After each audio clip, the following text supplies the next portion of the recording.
Hello everybody. Here I have a question related to the Pythagoras theorem. Now the reason why I say that this is a question related to Pythagoras theorem is, as I've already told in the earlier videos, if we have a 90-degree angle in a triangle and if we have squares of line segments, this gives us an indication that we have to apply the Pythagoras theorem. So now let's read the question. In triangle PQR, angle P is 90 degree. M and N are the midpoints of PQ and PR respectively. Prove that 5RQ square is equal to 4RM square plus QN square. Now we will begin by drawing a figure related to the question. Now they say there is a triangle PQR where 90 degree is at the vertex P. So now we will have to draw a right triangle. So I draw a right triangle and the vertex P is having the 90 degree angle. So this is my triangle PQR. Now the next statement says M and N are the midpoints of PQ and PR respectively. So M is the midpoint of PQ and N is the midpoint of PR. So when they say M is the midpoint of PQ, it means PM is equal to MQ because it is the midpoint and they both are equal to half of this entire line PQ. And when they say N is the midpoint of PR, it means the line segment PN is equal to NR. It is equal to half of PR because it is the midpoint, so it is half of the entire line. So PN and NR will be half of PR. So let me take this as A and B. Now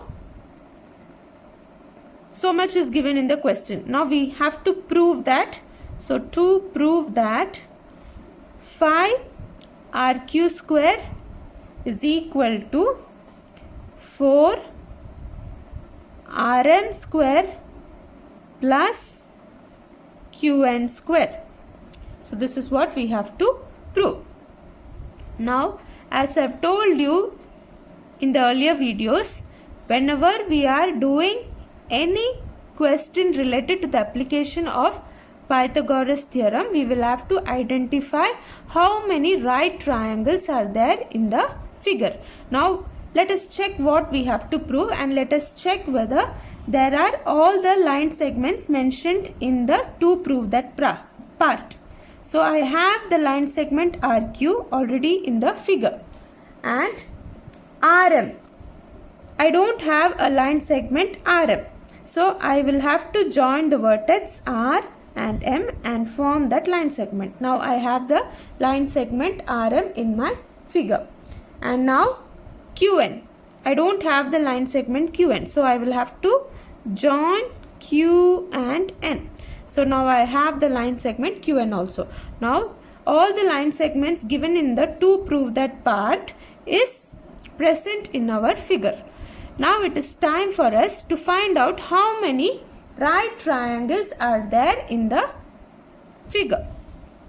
So the first right triangle I have is triangle RPM. So I have RPM. It is right angled at P. The second right triangle I have is RPQ. So I have RPQ. And the third right triangle I have is NPQ. So NPQ. So NPQ is one right triangle, RPM is one right triangle, RPQ is one right triangle. So we have three right triangles in our figure. After finding out the right triangles, we will apply the Pythagoras theorem for each and every triangle. So in triangle RPM, so my hypotenuse here, so this is the triangle RPM. So my hypotenuse here is RM. So RM square, we are applying the Pythagoras theorem. Hypotenuse square is equal to sum of the squares of the other two sides. So RM is the hypotenuse. So the other two sides are PR and PM. So now I have an equation 1. Next, I will take the second triangle. In triangle RPQ. So in triangle RPQ, I have the hypotenuse as RQ because it is opposite to 90 degree. So RQ square is equal to PR square plus PQ square. So here I have an equation 2. Now next I will take the third triangle, which is NPQ. So in triangle NPQ, I have the hypotenuse as QN. QN square is equal to PN square plus PQ square. Now I formed 3 equations from the 3 right triangles. Now next I will check what is required in my proof. I need RQ. So if you check in equation number 2, I have RQ square. So left hand side is already available here. Now right hand side is not there here. We will have to change PR and PQ in such a way that we get RM and QN. So now let's begin with equation 2 because we have RQ square here. So from 2,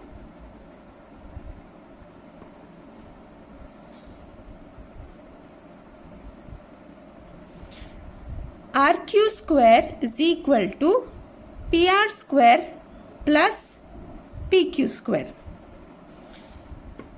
So I need RQ square in my proof part. So I am not going to disturb that. But I don't need PR. I don't need PR square. So I will check in the other equations if I have PR square. Yes, I have PR square in equation 1. We will always check in the other equations, not in the equation which we used right now. We used from 2. So we will not check PR in 2. We will check PR in some other equations. Now we have 1 and 3. In 1 and 3, we have PR square here. So from 1, I can say that PR square is equal to RM square minus PM square. So I am taking this as equation 4. So instead of PR square, I will write RM square minus PM square. Now I don't need PQ square. I don't need PQ square in my proof. So instead of PQ square, I will have to substitute something else. So in equation 3, I have PQ square. So PQ square from equation 3 is QN square minus PN square. So I am taking this as 5. So instead of PQ square, I will write QN square minus PN square. Now we need RM square. This is required in our proof. We need RM square and we need QN square in our proof. So these two are required. So I will not disturb this. But I don't need PM and PN square in my proof. I don't require PM square and PN square in my proof. But I already know that PM is half of PQ and PN is half of PR from A and B. So here we got these two equations from equation 4 and 5.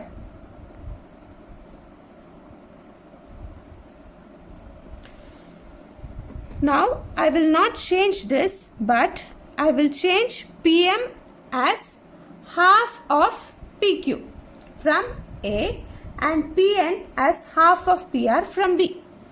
So I need RQ square in my proof. I will write it as it is. I need Rm square in my proof, and that I will not disturb, and I need Qn square in my proof.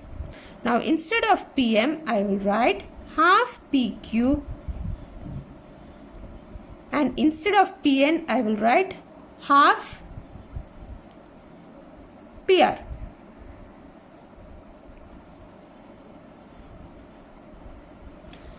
So now RQ square is equal to Rm square plus Qn square minus 1 by 4 PQ square. When I square 1 by 2, it becomes 1 by 4, and 1 by 4 PR square. Now in this 1 by 4 is common. So Rm square plus Qn square minus 1 by 4 is common. So when I take 1 minus 1 by 4 common, I get PQ square plus PR square, which is not required in my proof. Now if I check equation 2, PQ square plus PR square is nothing but RQ square. So I need RQ square in my proof. So I will replace this PQ square plus PR square as RQ square. So this becomes RQ square, and the remaining things will be as it is, because all the terms here are required in my proof. So now I converted PQ square plus PR square as RQ square. This I got from equation 2. Now I will take this RQ square minus 1 by 4 RQ square to the left hand side. So RQ square is plus, when minus goes to the other side, it becomes plus 1 by 4 RQ square is equal to Rm square plus Qn square. Now when I take the LCM, it becomes 4 RQ square plus RQ square is equal to Rm square plus Qn square.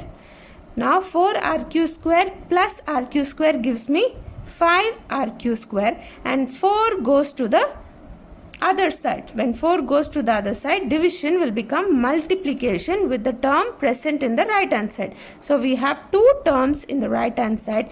Therefore, I am using bracket. So now I have the required proof. So I required 5 RQ square is equal to 4 Rm square plus Qn square. So here I have 5 RQ square is equal to 4 Rm square plus Qn square. Hence proved. Thank you.